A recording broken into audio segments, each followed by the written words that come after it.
In this video, I am going to be talking about this kind of blog post that was posted on the official The Finals Discord channel yesterday. And it just goes through kind of why the devs decided to change the rules of the cashout mode during Season 3, and how it's kind of preparing that same cashout mode for the ranked mode in Season 4. But it's interesting because we get like the why they're changing it and the how they're changing it, and kind of where they're getting their stats from and how they're coming to the conclusions that they're coming to kind of actually change certain things from the game mode. So this is the official Discord post. I'll just quickly read that, and then we're going to dive into the blog post. So hello, Yokes. Design director Matt Lowe has written a blog that dives deep into our efforts to improve the cashout mode in Season 3. This is a lot of data to take in, and you'll learn a bit more about how we approach, experiment with, and solve various problems in the finals. All of these improvements could not be done without you. Check it out while you wait to try out the new improved rank, cashout tournaments, and World Tour in Season 4. Now, do be warned, this is a pretty long post. You're going to be able to see that there's a lot of stuff here. So this video probably isn't going to be for everyone, and imagine a lot of people are going to click off of this pretty quickly. But some of the stuff is pretty interesting. So if you're kind of into just kind of some random facts and like kind of the design process going on behind the scenes that the devs are kind of all thinking about, then stick around because this is what this entire blog post is about. Improving cashout mode in Season 3. Hello finalists, I'm Matt, design director of the finals. During Season 3, we made a series of changes to cashout mode in World Tour as part of a push to improve the mode and make it a better experience for all players, as well as preparing it for a return to ranked play. So in Season 4 of the finals, the cashout mode that's currently World Tour is going to be the ranked game mode instead of terminal attack. Our goal was to address some of the most common feedback and concerns we've received about the mode, with the aim of improving it for both casual and competitive play. From the 3.6 Volpe Championship onwards, which was kind of like a station in the World Tour during Season 3, we took the opportunity to test some of those changes in the live game and get your input on them. In this blog, I want to discuss our goals with these changes, what we found from testing them with you, the community, and what we'll be doing next to continue to make the mode the best it can be. Friction points. Let's start with the main friction points players experienced in cashout mode. We gather feedback from players in a large variety of ways. These include comments on YouTube, Discord, Reddit, or Steam, through data gathered directly from matches, as well as player surveys, focus tests, and of course our own observations when playing the game. When it comes to cashout mode, the most common complaint we've received during the first few seasons of the finals has been related to third-party fights. For those who may not be familiar with the term, a third-party fight is a scenario where two teams are engaged in a team fight with each other, but before that fight concludes, a third or even fourth team arrives, takes advantage of the chaos, and wipes one or both of the teams involved in the initial engagement. These fights often lead to a lot of frustration for players for several reasons. They frequently lead to cashouts being stolen by the third party just before they cash out, making the other teams, especially the one that started the cashout, feel like all their effort was for nothing. They can often lead to protracted midfield fights that aren't fun. These are fights that occur away from objectives, where the third party might camp on statues of fallen enemies and prevent revives of the team for an extended period of time or until the team is wiped. These slow down the game and don't feel that fun for the team that is being blocked from playing. They add a lot of chaos to fights, making it hard to coordinate with teammates, to understand where enemies are coming from, and so on. These types of fights are especially punishing for players who are new to the game. It's important to note here that we've never seen third-party fights as being an entirely bad thing. We primarily designed the finals around 3 and 4 team game modes, precisely because we believe that, with the right frequency and in the right moments, third-party fights can add variety, depth, and the change of pace to the game that helps to give it longevity. But we never really intended them to become as prevalent, impactful, and frustrating as they have been during our first few seasons. And so during Season 3, we set out to address some of the worst elements of these third-party fights. Let's talk through what we tried and what we learned, but first, let's briefly talk about our balancing process and how we try to tackle challenges like these. Balancing process. I'd like to take a brief moment to explain our approach to balancing, making changes to the game, and then iterating on those changes. This is something we've not discussed much in the past, and we think it'll offer important context as to why we make the changes we do. Day to day, we are constantly reviewing how the game is performing and the feedback we are receiving from players. As mentioned in the previous section, we do this using a number of sources of feedback, from social media and surveys through to focus groups and analytics. This broad range of data gives us a multitude of different ways to see how the game is performing and what impact that is having on the experience for players. This feedback also allows us to drill down into the specific experiences different types of players are having. For example, we have 3 main groups of players we're always especially keen to support. These are new players. A not insignificant number of the game's daily players are brand new players that installed the game for the first time that day. Making sure they have a good experience is an important part of helping the game grow. Regular players. These players make up the majority of our daily players. They play the game about 2 to 3 hours a week and play a wide variety of game modes. Competitive players. These are our more hardcore players and make up around 1/6 of our DAU. They play many hours a week and tend to prefer the ranked or more competitive modes. All of these players are important to running successful games and a thriving community. So when it comes to balancing, it's important we try to give each of them the best experience possible. Whenever we've identified a particular issue with the game based on data and or player sentiment we've received, the balancing process proceeds as follows. 1. We identify the issue in question and which types of players it's affecting. 2. We establish some theories and hypotheses for how we can address the issue, then turn these into goals. Sometimes these ideas come direct from community feedback, and sometimes they don't. 3. We make the changes needed to achieve that goal, be that new functionality, balance changes, etc. 4. We test these changes within the studio to measure their impact and see if they work. 5. If we're happy with the changes, we deploy them to test them with the community. 6. We monitor how the changes perform on the live game and start the process again if there is data or sentiment that suggests it still needs more work. Step 5 is key because the community is able to test much more and more quickly than we ever can as a dev team. There are millions of you and not very many of us devs, so it's critical we test in the real world before we consider any issue or balance change solved. The process of balancing is never done. The game changes regularly, with new updates, the meta moves and adapts, and so this balancing loop is a constant and ongoing process. Now that you better understand our process, let's look at how we approach the third-party problem and the changes we made. Third-party fights, initial vaults. The first place where we tried to address third-party fights was those that occur at the first vaults that spawn in each round of cashout. We chose these specifically because, as the first team versus team fights in a round, they're the ones we have most control over, as our game rules decide where the teams spawn, where the vaults spawn, and where the cashout stations spawn. That meant we had the most leverage points we could adjust to get a better experience. We knew from our data that only around 40% to 60% of the team fights that occurred around the first vaults involved just 2 teams.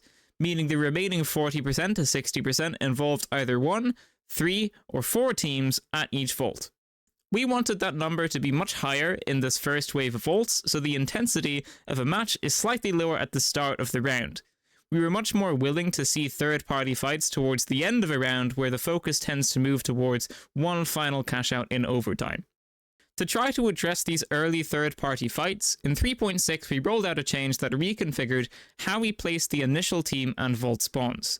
The change ensures each team is much closer to one vault than another, and that the vaults are quite far apart, making it much more obvious which vault is the best one for players to approach first, and hopefully equally distributing the teams between the vaults. And then we have a nice little graphic of the kind of just data shown on a chart here. Orange is before 3.6, blue is 3.6 to 3.8, and then green is after 3.8. So we can see that after they actually made these changes and made it so that kind of 2 teams will spawn close to 1 vault, the other 2 teams will spawn close to the other one, 2 teams will spawn close to 1 cash out, and the other team will spawn close to the other cash out. Once all of those changes were made, we can clearly see that this like significantly decreases the chance that you're going to get third-partied during the first few minutes of the game. What the chart above shows is the rate of team versus team TVT fights near the first wave of vaults across several releases of the game. The orange before 3.6 bars show the 40% to 60% TVT rate prior to our 3.6 patch. The blue bars show that between the 3.6 and 3.8 patches, when our new spawn locations went live, the TVT rate increased to around 80%, meaning we now had way fewer third-party fights at these vaults. We kept the change live in the World Tour for the rest of Season 3, and you can see in the green bars that the TVT rate in the first wave finally settled at around 85% to 90%. So in this particular scenario, our changes seem to have worked, and the third-party rate at the start of cash-out matches has dropped as a result, leading to more team versus team fights that are less hectic and where team play and coordination are easier. But this change only really impacts fights at the initial vaults. Looking at the same data for the second wave and third wave of vaults spawning in a round, we can see that the change doesn't really persist throughout the match. This makes sense, as objective and team respawns are much more dynamic during the later parts of a round. And then we just have these kind of 2 chart images here, showcasing that after the 3.8 changes, when these changes like went live, it didn't really affect like the second wave of vaults that much, which makes sense because it was only the first vaults that were changed, so it makes perfect sense that it didn't really change anything. But there's still like not a crazy amount of third partying for the second wave. There's a lot, but not a crazy amount. But then we come to the third wave and we see there's like significantly more third parties at the third wave than there is at the second wave. But this also makes sense because the third wave of vaults is generally going to be in overtime. And if you're in overtime, a lot of the time, only one cash out is going to be put in, or both vaults are going to go into the same cash out. So it makes sense that there's kind of more third parties here than there are in the second wave. Third party fights, incentives, team wipe penalties. The next area we focused on when it came to addressing the rate of third-party fights was incentives. There are a lot of places in cashout where we give little incentives to players, via scoring, objectives, or other systems to optimize their play or chances of winning, and sometimes those incentives prompt behavior we didn't really intend. One of those areas in cashout is team wipe penalties. We originally added team wipe penalties where teams lose 30% of their collected cash if all 3 team members die at the same time, as a catch-up mechanic. A way for teams that might be in 3rd or 4th place to catch up and overtake those in 1st or 2nd place. This was a good goal, but over time we've come to realize that this rule also acts as an incentive for teams to always go after team wipes whenever they can, including camping statues in those prolonged midfield fights mentioned previously and in third-party scenarios. This raised the question, do we really need team wipe penalties for teams to catch up? And if we adjust the rules, could we have players focus more on objectives and less on team wipes than they do now? We felt this last question was especially important. Cashout is, at its heart, a capture and hold game mode where objectives are supposed to be the focus. Wiping teams should be a means to an end, completing the objective, not the actual objective themselves. When looking at our data, we noticed that team wipes happened much more frequently to the teams already in 3rd place or 4th place, and they happened least often to teams already in 1st place, so they didn't seem to be acting as a catch-up mechanic as often as we thought, but more as a mechanic that allowed the best players to keep punching down. So in patch 3.6, we decided to run some new rules where we removed some of these incentives while adding some new ones. Then, we measured the impact. First, we removed the team wipe penalties to cash. Teams who were wiped would only lose time to being dead. Any cash they'd cashed out already was protected. This made chasing team wipes far less valuable. Second, we switched to rewarding around 30% of a cash box's value when the box was deposited, rather than awarding all of it on cash out completion. This made depositing a considerably more valuable action to perform versus third-partying, while also diminishing the value of third-partying existing in progress cashouts. Second, we switched to rewarding around 30% of a cash box's value when the box was deposited, rather than awarding all of it on cash out completion. This made depositing a considerably more valuable action to perform versus third-partying, while also diminishing the value of third-partying existing in progress cashouts. And then we just have a nice little graphic just to kind of showcase that information, and we can see that it looks like it's much more balanced after the changes. The data above shows the impact of those changes, showing which teams most frequently experienced wipes. Between patches 3.6 and 3.8, when the new rules were active, we can see that team wipes became more balanced between the different placed teams compared to prior to 3.6. We believed this was because killing became a less optimal strategy in that scenario, as cashouts became, by far, the best way to earn cash that could win you the match. As a result, the best teams focused less on beating up third and fourth place teams and more on objectives, pushing all the team wipe rates closer together. Rightly, the change we made to remove team wipe penalties did generate a lot of feedback from you, the players, though. You felt you'd lost one possible way to get back into a match when you were in third or fourth place, and even if team wipes predominantly happened to the losing teams, it's still true that sometimes losing teams came back because of leading teams being wiped. All that said, despite team wipes being removed, our data showed that cash-out matches actually became much closer. And then that is shown here on this graph. The table above shows the average standard deviation of team scores in cash-out matches prior to 3.6, between 3.6 and 3.8, and then after 3.8, after which point we reinstated team wipe cash penalties but at a lower 10% than the previous 30%. Here, the lower the number, the closer the team's cash totals were on average, and as you can see, between 3.6 and 3.8, we had no team wipe penalty. Matches did become closer overall.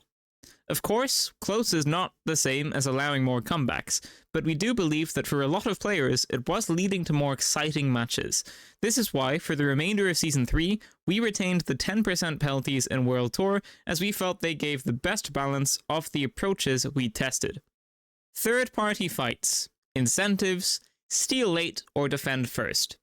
As mentioned above, another bad incentive we identified that we felt encouraged third-party fights and led to a lot of frustration for teams was that almost all the cash value in the mode came from completing cash-outs. This type of scoring encouraged many teams to deliberately seek out a third-party attack on objective defenders late in the cash-out process, with the goal of swooping in and taking advantage of several weakened teams to steal all the cash. Over time, this led to starting the cash out by depositing the cash box being one of the weaker strategies, which should really not be the case in a capture and hold focused game mode. So, as previously stated, we moved to immediately awarding 30% of the cash box value to the depositing team when they started the cash out, to incentivize starting them over stealing them. In patch 3.10, we added an additional benefit to also incentivize depositing, the defender bonus. This gives the team currently owning the in-progress cash-out a shorter time until they can spend a coin to respawn, with the goal of helping them protect the cash-out more easily and thus making it more desirable to start a cash-out. The chart below shows the impact these changes had. Prior to patch 3.6, around 38.77% of cash-outs completed without ever changing owner. 14.64% were stolen, but then recovered by the defending team before the cash-out completed, but 46.59% of them were stolen and cashed out by another team. That's not a great incentive to start a cash-out. If almost half the time you will never get the rewards for that work, and worse, your efforts are worth 0 cash. Our target has always been that the steal rate on cash-outs should only be around 30% to 40%, so that capturing and holding the objective is the most desirable activity and achievable. And while referring to this chart up here, we say, What the chart above shows is that after the 3.10 patch, what we've seen in World Tour cashout is that the steal rate has dropped from close to 47% down to approximately 42%. This doesn't sound like much, but it's close to a 10% improvement compared to before 3.6 for defending teams, making starting the cashout a much more desirable move. This data excludes the benefits already gotten from now receiving around 30% of the cash total on delivery of the cash box. The impact of these changes should be clear. The value of third-party fights at cashouts has decreased compared to what it once was. Starting the cashout is a much more viable strategy now. Third-party fights, incentives, killing versus delivering. One change we made in patch 3.6 to try and offset the removal of team wipe penalties and still allow some ability to catch up when losing was to increase the amount of cash awarded for kills by increasing them to 500. This sounds like a lot, jumping up from 250 per kill, but in reality the value of kills versus delivering or completing cashouts was still quite small. To earn the same cash as a final phase cashout completion, you'd need to record 30 kills, for example. This was not the perception of players though, and we received a lot of feedback that this was encouraging more of a focus on combat, not less, and that did show up in some of our data, as a small shift in the average numbers of kills per cashout match as seen here. And then we can see here that it kind of starts to spike upwards a little bit after that change. So to figure out if being combat focused had now become the new optimal strategy in cashout mode, we dug into the data, and the chart below is one example of what we found. And in regards to this, here we show a scatter plot of a large number of Season 3 World Tour matches played between patches 3.6 and 3.8. The color denotes if the dot represents a winning or losing team. The opacity represents the frequency of this result type, but most importantly, the y-axis tells you the number of objectives that team achieved in the match. Cashouts, deposits, vault openings, etc. And the x-axis represents the number of kills the team had combined.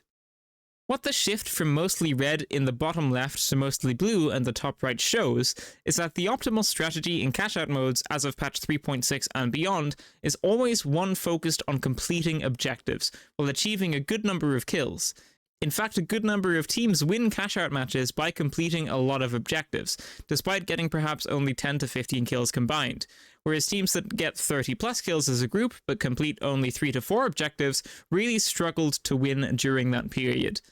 Ultimately, this is the sort of dynamic we want to see in the finals, as it has always been our goal to make an objective-based shooter, where decisions and strategy matter just as much as your aim.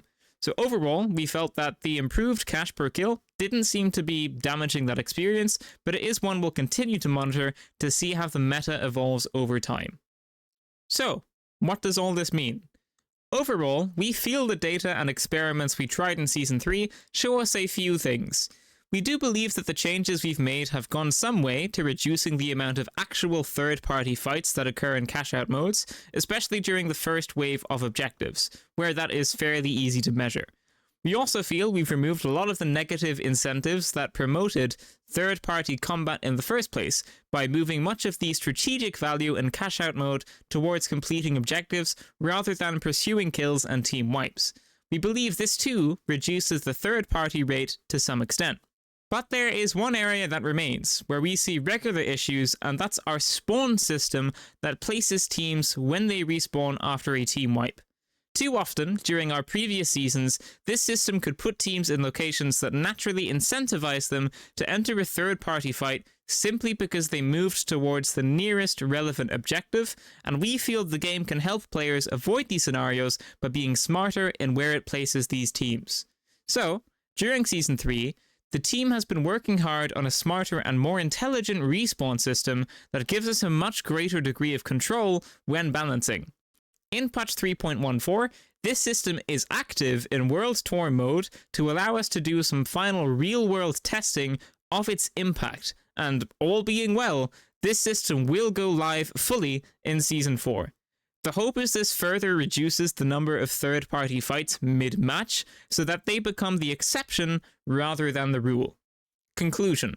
In summary, We hope this blog has given you a clearer idea of the results of the rule changes we tried within Cash Out mode in Season 3, and how your playing of World Tour has helped shape some of the changes we've been making and continue to make. We believe these changes set up Season 4's World Tour and returning ranked tournaments to be the best possible Cash Out experience they can be, regardless of you being a competitive, casual, or even first-time player. As always, we'll continue to monitor your feedback and our own data to ensure that's the case, adjusting, adapting, and balancing where we need to continue to make the finals its best self. Thank you all for reading. We'll see you in Season 4. So that is the entire blog post, and as far as I'm aware, all of the stuff that's mentioned here should be going live for Season 4 and for the Season 4 ranked Cash Out mode. So just to recap, what we have is you get around 30% of the cash of the vault when you deposit it. So if a cash out is worth 10,000, you get 3,000 of that when you deposit the vault, and then the other 7,000 is what the cash out actually gives you if you cash it out. And if a vault is like 20,000, then you get 6,000 cash if you deposit it, and then you get the other like 16,000 or whatever when you actually get the cash out. So that's one thing that's going to be there. I think the amount of cash you get from opening a vault has also changed to be like 2,000 or something like that. It's been upped a little bit. Kills are going to be 500 instead of 250, and the spawn points are going to be slightly different than they used to be as well.